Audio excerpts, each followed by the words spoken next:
Steve Sipple. Hey! The conversation gets even more uncomfortable, okay? Omaha! Steve Sipple on the Connor Happer Show on 1620 The Zone. All right, we're joined now on the 42 Degrees of Source hotline by our good friend, Stephen M. Sipple of HuskerOnline.com. Sipple, good afternoon. How are you? How's Friday for you guys? It's great. We got a lot going on. There's golfers getting arrested, and the South Stadium lives. Has the Scotty Scheffler story subsided, and have we moved on to the next thing now? A little bit. He's playing golf. He's actually playing quite well, even though he went to jail for a little while this morning. Yeah, he seemed to take it in stride. Yeah. There's an art to being in jail or being jailed in stride, and so that's good. Yeah, he seemed to handle this all very well. He kept it in perspective, and I think, honestly, I'm kind of being serious now. You can keep something like that in perspective. He didn't hurt anybody. I'm not advocating what he did in any sense, but you can move on pretty quick from that. Go be professional. Hey, did you get to the restaurant you were trying to get to in time last week? Were my directions good? Your directions couldn't have been better. I did. Once I got, I don't know, was it the street I was on? Once I got to a certain point, though, I did go GPS, but it took me right. I would have. Okay, would I have found it without that? Probably. Yes, you have a GPS. You have a map on your phone. You would have found it. Yeah, but without that, would I have found it just with your directions? I think it's possible. You strike me. Yeah. You strike me as a guy who will do everything he possibly can to not use GPS. As am I, for the record. Yeah, I'm a little different maybe than you think in that regard. I don't know. You gave me really good directions, so I was kind of tempted not to pull off and punch it in, but I did. And I just saw that high V, and I thought, okay, all I had to really do was see that high V. Yeah. And it was good. The Stoken, I think it's called the Stoken Goat, was good. Yeah. Had a what do you call it? Wazoo burger or whatever that is. I don't know what you got. I don't know if they have a Wazoo burger like Washington State. No, what's it? Come on, Wagyu. Yeah, not Wazoo. Wagyu or Wagyu. Yes. Yeah. It was good. That was good. I'm glad. Yeah, I will do. I take great pride in not taking out the GPS, not taking out the map on my phone, just because I always think I can get there without it. That's very throwbacky of you. It is. It also does a pretty good job of illustrating my extreme self-confidence in myself. I'm glad. That's good. Happer. All right. Simple. Okay, so we were just talking about the changes and sort of what it means to the stadium. BC just had this quote that he tweeted out from Dannon as part of the news of the stadium, the South Stadium not really going anywhere, and then East and West getting some chairbacks. Here is Dannon. Football coaches dictate a lot of culture inside a department, and I'll let that man dictate my culture every day on Rhule. And so far, it's good. Understanding his needs, I have to adapt to him. He doesn't have to adapt to me. We were just talking about the idea of Rhule or of Dannon getting more comfortable with Rhule instead of kind of the opposite. It feels like that's the direction we're headed, where Rhule is sort of the guy who's in charge of, like Dannon said, the culture of the athletic department. That's not always been the case around here, but it has been the case before. Like, what do you think about when you unpack that as far as the whole athletic department works under Dannon? Well, I mean, it's interesting. I think it demonstrates that, Rhule is very much an alpha, right? And he's very much he's about as strong a communicator as you'll ever find. So you combine those things, and he probably in many ways dictates culture. like Osborne did in a different sort of way, because Osborne wasn't nearly as verbal. He wasn't nearly as verbal as Rhule, but a lot of the culture in Nebraska, I mean, let's face it, not just the athletic department. Yeah. I mean, Osborne influenced culture throughout the state of Nebraska. So, and if Rhule would start winning at that level, if he won 3 national titles, that would be the case. Nobody would have said that Bill Byrne affects culture as much as Tom Osborne. I mean, Bill was a great AD, but Tom was just so powerful. And I think you see that in Rhule to it's a less. I mean, Rhule would be embarrassed probably going down this road because he hasn't touched what Osborne's done, but what Osborne did. But I can see it. I understand where Dan is coming from. Your football coach in most any athletic department is extremely powerful, especially in the blue blood big time program. So that makes sense to me. How much will that lend, some of the things that they're doing, whether it's with the facility itself, Memorial Stadium, or the athletic department, to in some cases, I mean, in the past, I know that not that Trev and Rhule were at odds about this, but maybe they didn't see eye to eye on their vision for the stadium as far as how it functionally works. Especially, Trev always talked about making it a revenue generator outside of the games.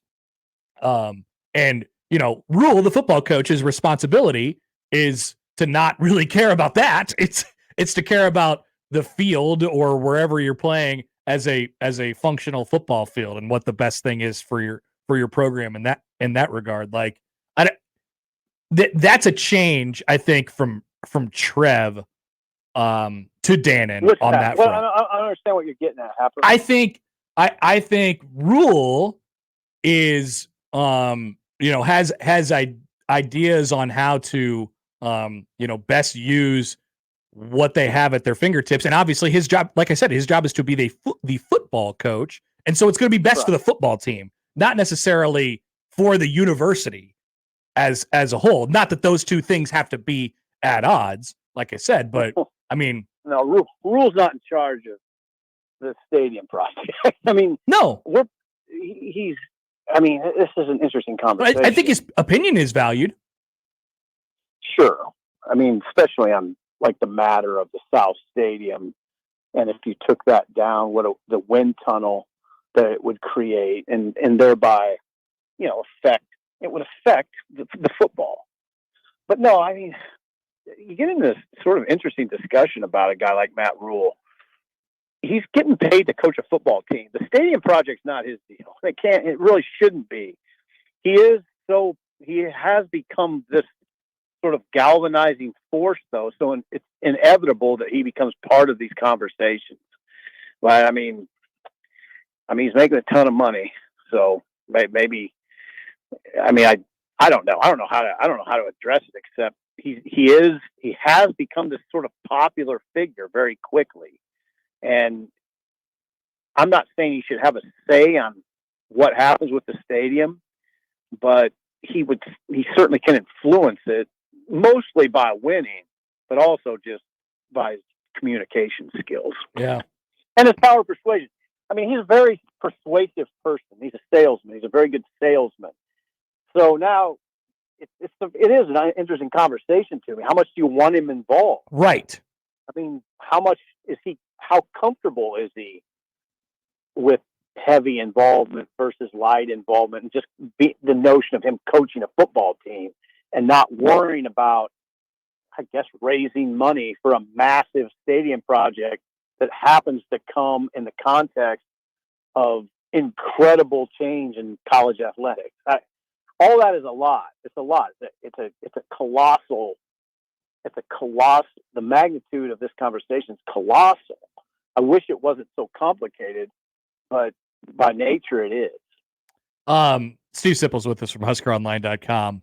How do you so my read, just if we're bullet pointing this thing and what Dannon said was, hey, look, we're gonna push the hold button on South Stadium. We're gonna chair back East and West Stadium, And a lot of it is because for lack of a better term, I guess, there's uncertain times ahead, right? As far as what they have to pay, how much they have to pay. Like how much do you feel like that was a part of the decision making on the process of what to do with the stadium? Just the paying the players part, which it sounds like they're preparing for at this point. How big of that, how much of that factored in to what they ultimately decided to do with the stadium here? Well, there's a lot of unknowns. I wish I could answer that question, but one unknown is how much money have they raised? Have they raised any? I mean, for the stadium project, I don't know how much money they've raised, but and I think what you're alluding to is this notion. It's not even a notion; it's almost a certainty that revenue sharing will occur. Yep. I mean, I think we could find out in the courtroom as early as next week. Then how quickly would that all evolve into where, there's got to be $21 million or whatever it is, 20 million plus set aside in-house to pay student athletes. All right. That's a big line item. 20 million is a big line item. I mean, I always think of Nebraska erroneously as a place that has endless money. That's not the case. They're well positioned financially in Nebraska, but it's not a $20 million line item annually is a big number. So of course, these conversations about the stadium have to occur in that context. That's my answer. What he said yesterday to these reporters, Troy Dannon, was that, the East and West Stadium will go to chairback seating. Why? Because he can monetize that. And that's what, in college athletics right now, more than ever, the answer to basically every question you ask me, Connor, is it's going to wind back to money and, generating revenue. Everything's going to be about that. So why are they starting with the East and West Stadium? Because that's what you can monetize. You can't monetize the South. But my question is, like, how? I guess off of that, my question is there not enough money to absorb the extra $20 million that they have estimated that they'll have to share with student athletes, given that the contract from the Big Ten hasn't even hit yet? That money is scheduled to go up. There's more money from the playoff coming in starting this year. I mean, I don't know. It feels like something Nebraska should be able to kind of absorb, but I'm not in charge of the money. That's for sure. A lot to absorb. I do think I think they can, but there's a lot of expenses and there's a lot of, it's a very detailed discussion when it comes to the budget. So, but I don't know. I just want to emphasize my point. A $20 million line item that's annual that's sizable for anybody. No doubt. It most certainly is. And I don't think, like, that's just an estimate, right? I don't think they've bandied. Yeah, no, they've bandied about that figure.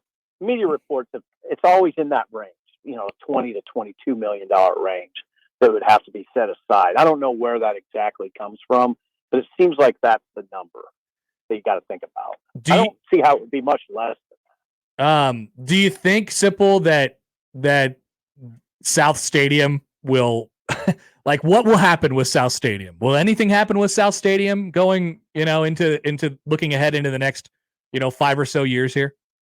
Yeah, I think something will. Troy Dannon mentioned the possibility of dealing with it in phases, not all at once, maybe doing, work to a certain part of it, while keeping the other parts open. That's one. And that sounds very complicated to me to do something like that. It does. It could come down to just, improving amenities, adding bathrooms, etc. I don't know. I don't know how to answer those questions except to say what Dan had said, and that is, there was this thought, it was reported that that South Stadium could be torn to the ground after this season, which was after this coming season, the 2024 season, which was just remarkable in my mind. Like that could happen. Well, I think the important thing that we need to emphasize is that's not happening, and it's probably not happening. If it was going to happen, I think the earliest would be after the 2025 season, but that's not on the table right now. So what's going to happen with the South Stadium? I don't know, but you need to take, all I'm emphasizing throughout these conversations is that the grassroots fans are being tested right now. Their patience has been tested to a large degree. How much are you going to keep testing them? And now that's where Rhule comes back in the conversation. If they win 9 games, if they win 10, if people are incredibly happy and excited about what's going on, that makes all these conversations much less intense, much easier. It's sort of a patience discussion, but through it all, you cannot take those grassroots South Stadium fans for granted. It's very dangerous, especially right now, to do that. And I don't think he is. But Sean Callahan mentioned it on our show that if you would tear that thing to the ground, that's 23,000 fans that you're affecting. How many of them would you get back? So all that has to be consideration. It's an enormous job now that Troy Dannon faces. Not only that, Sipple, like I mentioned to BC earlier when we talked to him, like it's also the optics of the time that right now we're going into, and if South Stadium wasn't there, it's running parallel with supposedly when Matt Rhule is trying to get this thing off the ground, right? And they're going to have new eyes and new attention and stuff like that. And there'd just be a giant dirt pit in South Stadium. So from that perspective, I understand holding, pressing hold on it, but also if you're going to do something, I don't know if taking it apart in pieces is the right answer to that question. I think people seem resigned at the moment, maybe, that nothing is going to happen with it.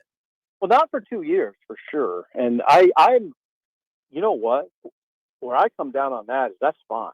In this climate, this all seems incredible to me, just because of the context. You mentioned one part, which is Nebraska hasn't been winning. Okay, that's part of the context. The other part is just what's going on in college athletics. This is, I guess, what I'm getting at is it's just poor timing for this discussion. It's not good timing. If Nebraska were coming off of a 12-win season, it would be much better timing. If all this wasn't going on in college athletics, and I don't need to get into everything, it would be better timing. It's just, I don't know when would be, I don't know when the timing would be perfect. There's hardly ever a perfect time for anything, but it could be a lot better. Yeah, that's true. Steve Sipple of HuskerOnline.com. All right, Sipple, thanks for the conversation. As always, enjoy your weekend. Thank you, Connor. See you later. Okay, bye. He always thinks I'm funny when I don't say funny things. Oh, hey, real quick before you recap that and send us, what are you getting for dinner tonight? What am I getting for dinner tonight? Yeah, you gonna go out with the wife, have a wazoo steak? I got one of those wazoo burger. I'm like, what are they? I don't know what they're doing over there. I don't know what their menu looks like. No, the wagyu. Also, Sip does not like us to take him out of context for poll questions, but there were a number of jail-related poll questions. It was very difficult to not pull the trigger on. I got one out. Remember when Steven Sipple referred to Wagyu burgers as wazoo burgers? That is up for your voting pleasure great. Okay. At Happer Show on the JTech Construction Zone Twitter feed right now. We got to take a quick time out. Munson's still going to join us at the top of the hour. Talk some recruiting with him. We'll get to your thoughts and plenty more. On the other side, it's the Connor Happer Show on a Friday, 1620 The Zone. The Connor Happer Show. Follow us on Twitter at Happer Show for all the latest news and views. We may even say something interesting once in a while. Unlikely. Really, guys?